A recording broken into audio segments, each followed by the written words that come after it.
Happy Friday. This is another episode of the Wild Nutrition Podcast. This is episode 22, and we have another Unapologetic Friday, and I'm your host, Chris Heskett. So as usual, I'm going to put the timer on, try to knock everything out in under 15 minutes. Today's topic is you're fucking complicating things. As always, don't listen with kids unless you allow them to F-bomb because there's going to be a lot of cursing going on. Timer set. You're fucking complicating everything about your health and nutrition goals. If you are not advanced, and even the advanced people, it's not that crazy. But if you are not intermediate to advanced, so intermediate in terms of like strength is, so for women, you can bench like 0.75 times your body weight. Men, you're going to be benching about at least your body weight for intermediate or a little bit heavier. And then squats are a little bit higher. Women, you're squatting at least your body weight. Men, you can squat 1.5 times your body weight. If you're not at that level, why are you trying to do this overly complicated workout program? Like you're doing all this shit and you're overcomplicating things. Maybe you should just stick with the basics. And that's basically the topic of the day, sticking with the basics. Same thing goes for nutrition. So the basics get results. We're going to, like right now, keto and Optavia and all this bullshit's still around. Keto's been around forever, and I've talked about it in other episodes of the podcast. But look, carbs aren't bad. And we overcomplicate things with like, this is too much sugar, and you shouldn't be eating these carbs. And these, look, individually, you might have sensitivities to some foods. I don't do well with lots of raw leafy greens. I don't do well with beans, and I don't do well with lots and lots of cheap gluten. So like if I go and buy a Twinkie, it's going to destroy my stomach. But I get like wheat that like a lot of our pasta and stuff is imported from Italy. That stuff doesn't tear my stomach up. Is it bougie? Yep. Guess what? I can also eat it and not die from bloating. So you're overcomplicating things in that I can eat those foods just in smaller amounts. In moderation, I'll eat those foods. It's not like, oh, it causes this, completely cut this out of my diet, which is what a lot of people do with keto. Bodybuilders have been getting shredded. The leanest athletes, natural and not natural. That's going to be brought up.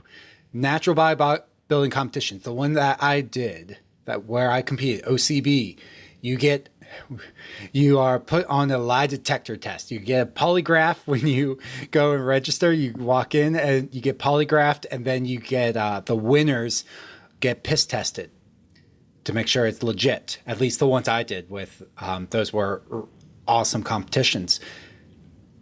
You're still shredded. Like the women were shredded, the men were shredded. Guess what? Most bodybuilders use a high carb approach. They get shredded. They are the leanest athletes on the planet, and you're over here like, carbs make you fat. Well, if it did, why is this bodybuilder over here walking around 4% body fat for men or 10% body fat and absolutely shredded out of her mind for women? Why is that? Maybe it's because you've been lied to, but you want to overcomplicate things because the basics are too boring. And you'd rather do something flashy and shiny because that hasn't worked before, but you just haven't been consistent enough for it to actually work. You actually have to do like 90 plus days of something to determine whether it worked. There's a program that was very popular when I got into lifting, and it's still popular to this day. It's called 531 by Jim Wendler, and huge inspiration of how I program. It got amazing results. My brother got amazing results with the program. Is it the perfect program? No, there is no such thing as perfect program, but it's a very simple and effective program that gets amazing results in terms of strength. So when that was coming around, there are a lot of people who would be like, this doesn't get me results. And literally it's like, you need to do it for the full 12 weeks.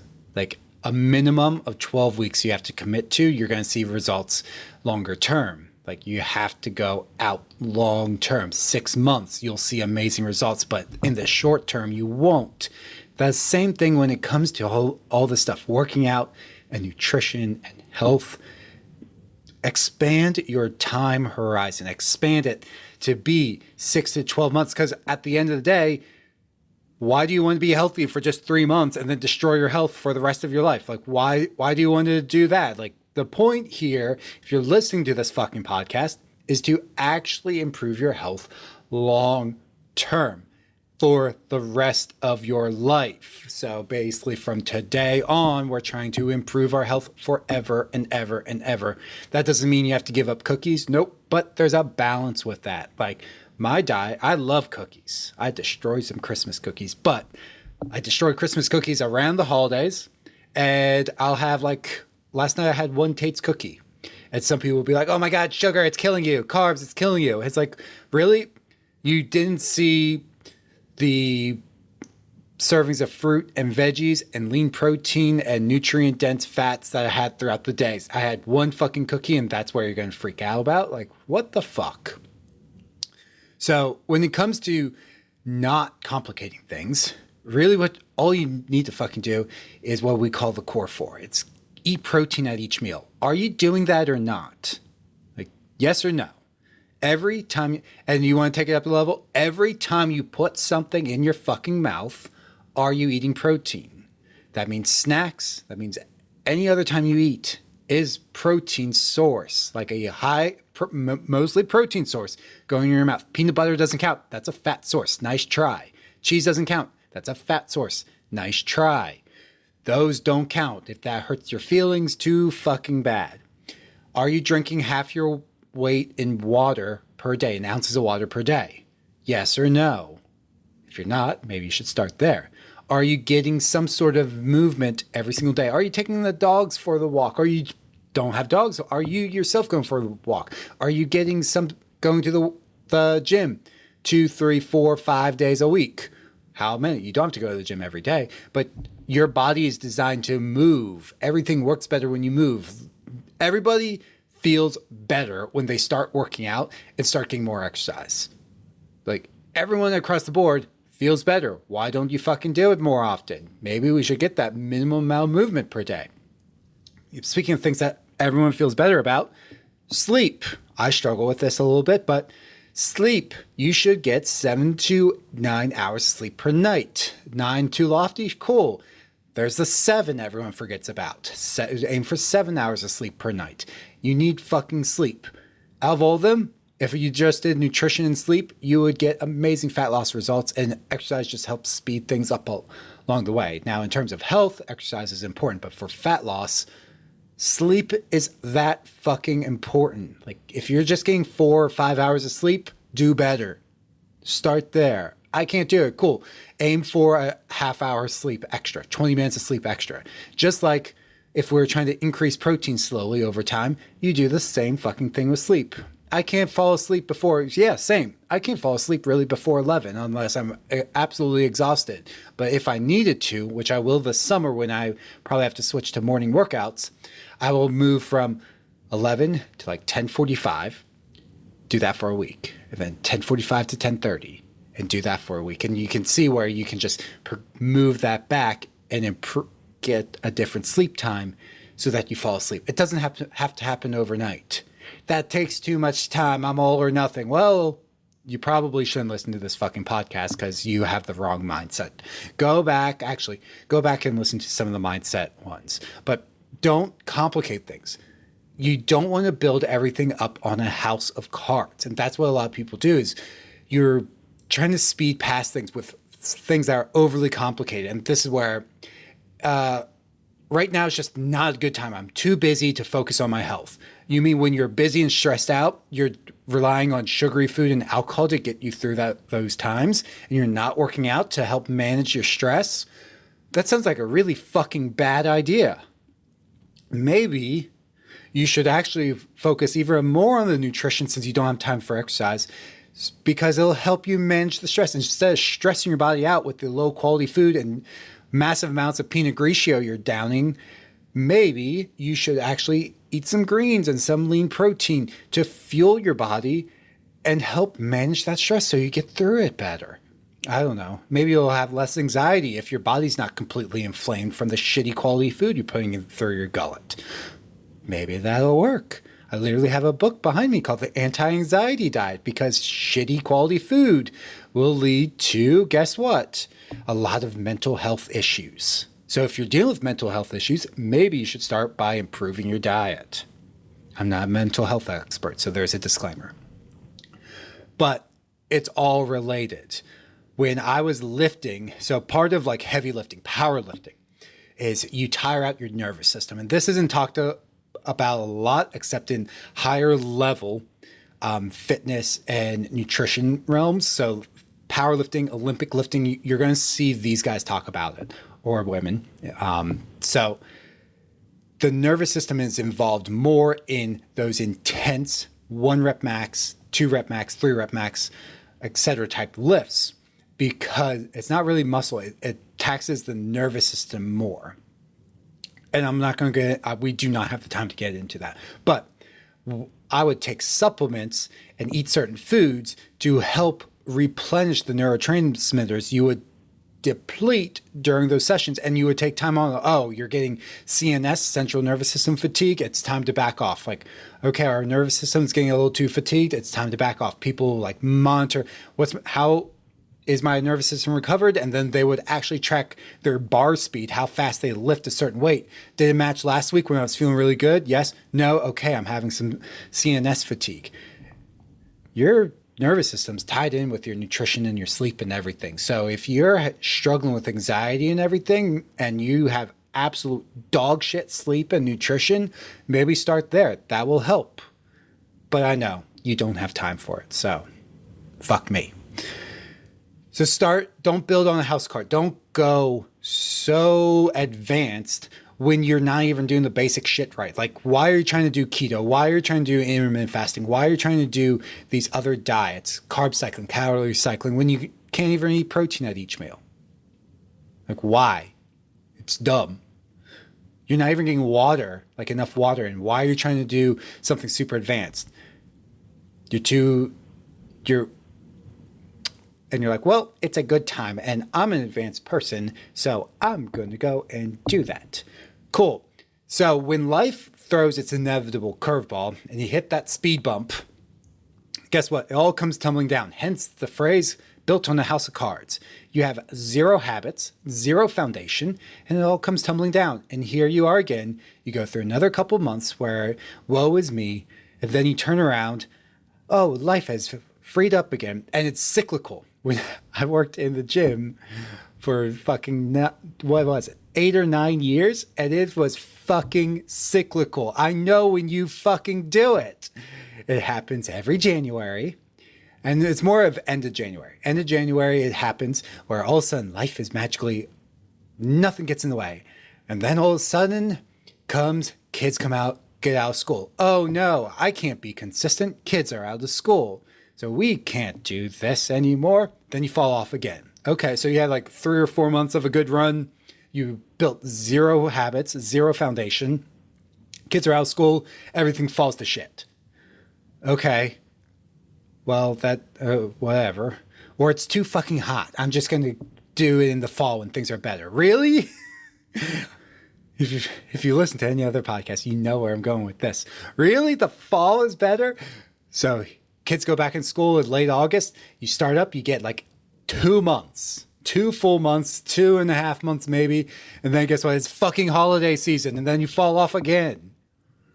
And then we come back to like late January and you're back on track. Like, oh, it'll be different this year. No, you're repeating the same thing. And I would see it every goddamn year.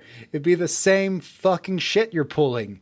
Maybe instead of doing this yo-yo roller coaster you've been doing for the past 10 years, you just focus on building basic, boring shit like protein, water, movement, sleep. Yes, it sounds really mean and it sounds really boring. That's the point. My business coach tells me, do the boring work. It pays dividends. You know what?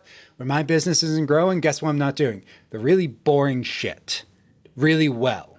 Like, if I'm half-assing it, I'm getting half-ass results. If I'm not doing it, guess what? The business isn't growing. When I do it, the business is growing. Well, why don't you do it more, Chris? Because it's fucking boring. I fall off just like everyone else. I have my flaws. I'm not perfect. Don't put me on a pedestal. Don't make this the only podcast you listen to. I'll never say that. You should get your information from multiple people, not just me.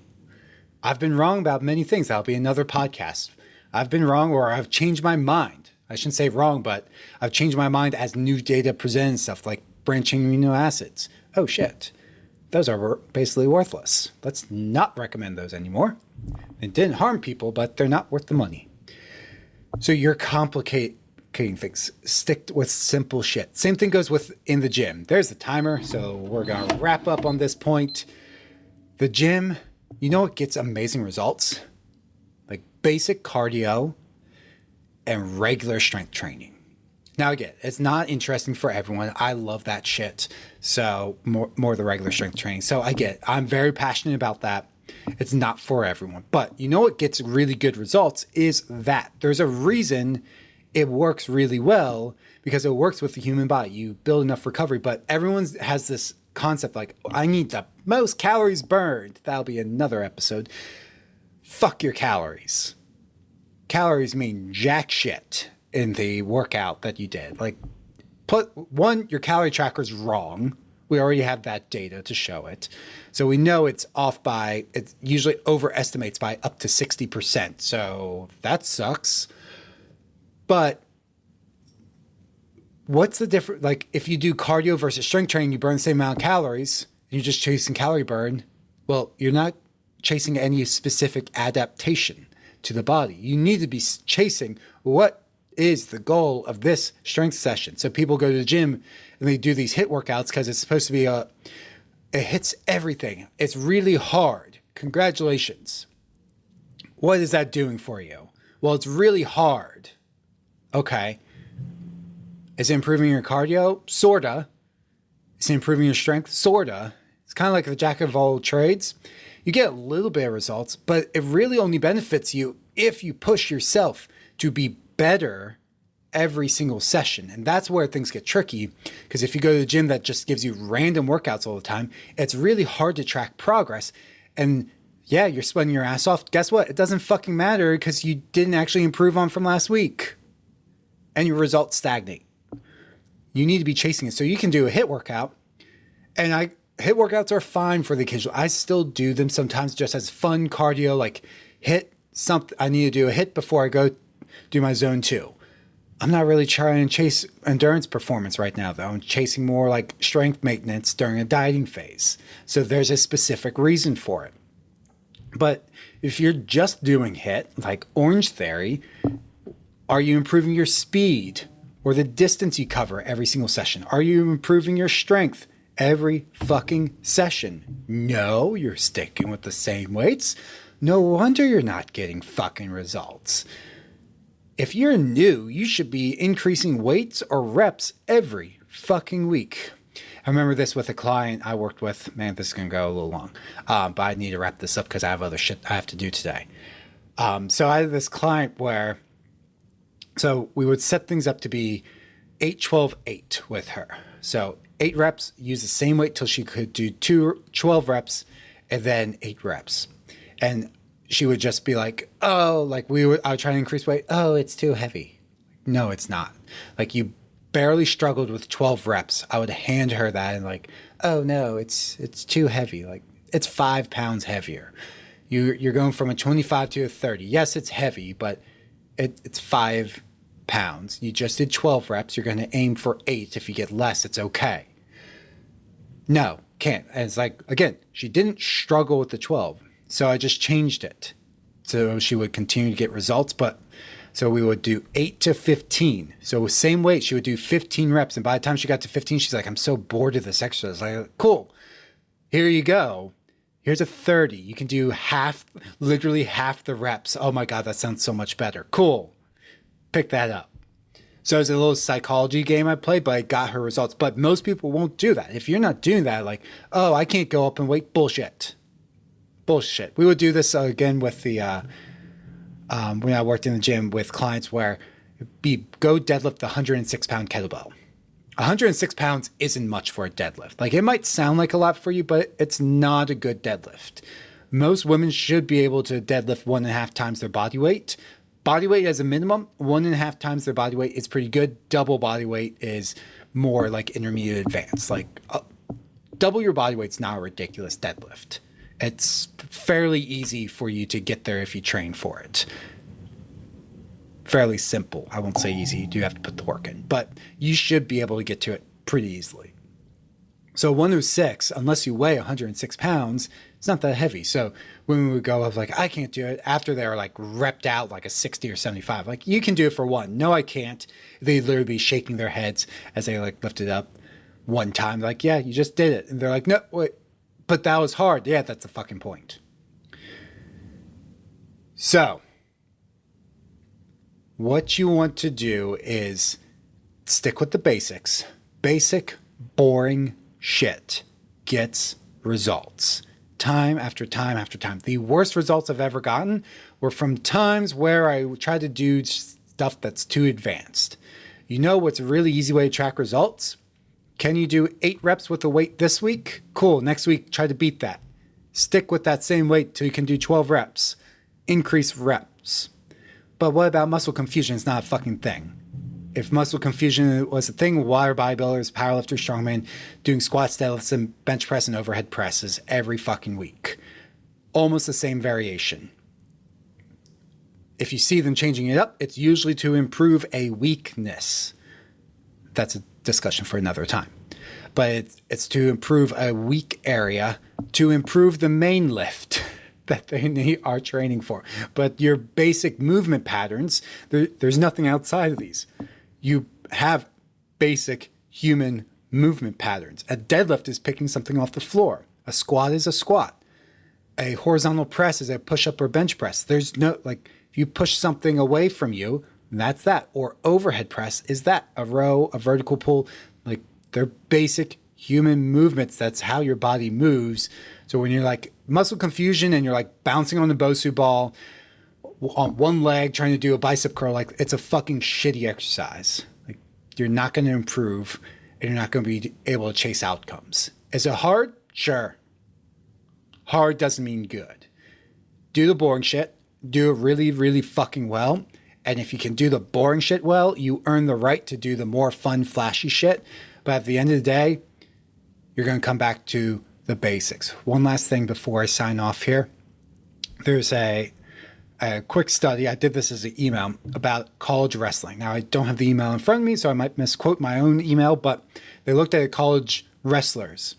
And there's different levels of techniques that they found. So at the highest level of wrestling, you would expect the most advanced techniques. Guess what? Across the board was found. More often than not, the basics won matches. Just using the basic techniques they learned, the fundamentals won matches. The fundamentals are the base that you will forever use, except that you're forever going to eat protein at each meal. You're forever going to need sleep. You're forever going to need water. You're going to forever need to do movement on a daily basis. You have to do that forever. Get really fucking good at those things. You don't have to complicate it. It makes it super simple. Just focus on those things. Focus on increasing your weight in the gym. Focus on going a little bit further every cardio session, or running a little bit faster, or walking a little bit faster. Just do that. That's it. That's how you get results. And next week, you try to improve. And when you go from beginner into intermediate, it's going to be more like a month-to-month thing. Instead of every week, you're going to chase results every month. When you're advanced, guess what? It's more like every quarter. Yeah, it's really frustrating once you get up there. But it's more like every quarter, you're like, cool, I increased my squat 10 pounds. Cool, I won't see any improvement for the next 3 months. Welcome to being an advanced lifter. It's fucking frustrating sometimes because you go 3 months without knowing if you're actually going to improve. Just follow the plan and you have to commit to it. And that's something you learn if you want to go from a beginner, which beginners don't get great results. If you want to go from beginner to intermediate and intermediate to advanced, you got to trust the process. That's doing the boring shit. Happy fucking Friday. Go kill it on the weekend. That's not my phrase, so let me redo that. Happy fucking Friday. Enjoy the weekend. Go kill it out there. Start doing the boring shit.